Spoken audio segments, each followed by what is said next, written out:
Greetings friends, David Marks here. The latest version of Adobe Photoshop Lightroom Classic dramatically expands our image editing capabilities through a new feature called masking. In today's tutorial, I'm going to dig into how masking works with the incredible new Select Subject command. This one is really interesting, so let's jump right into my Lightroom Classic catalog and let's get started. On the screen right now is an image that I captured early one morning in Glacier National Park. Before I started recording this video, I did everything that I could to polish up the entire raw image using all of the global controls that we have here inside of Lightroom Classic. I'm pleased with this image at this point, but that big log in the lower right lacks punch. That log is an essential element in this composition, yet right now my eyes glide past it and out to the distant horizon. To force your eyes to focus more on this important foreground element, I need to open up the new masking panel by clicking on this little circle. When this panel opens, I'm going to tap on the new Select Subject command. When I activate the Select Subject algorithm, Lightroom is going to study this image and it's going to try to select the subject for me. For those who've been working with this program for a while, this command is revolutionary stuff.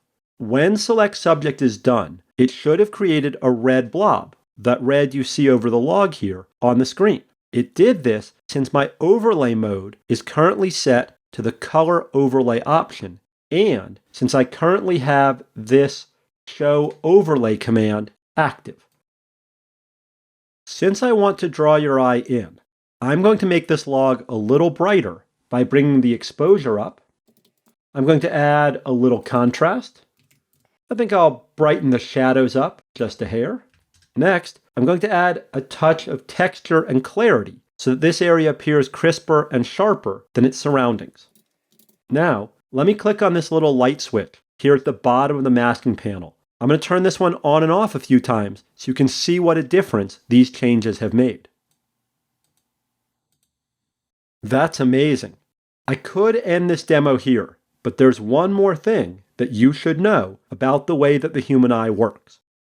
As a serious photographer, you should know that whenever someone looks at one of your images, that their attention will always be drawn to the brighter, sharper, more saturated, and warmer parts of your photograph. These attributes draw our attention in every time. In this case, I've made the log brighter and sharper, but my subject here is still a little on the cold blue side.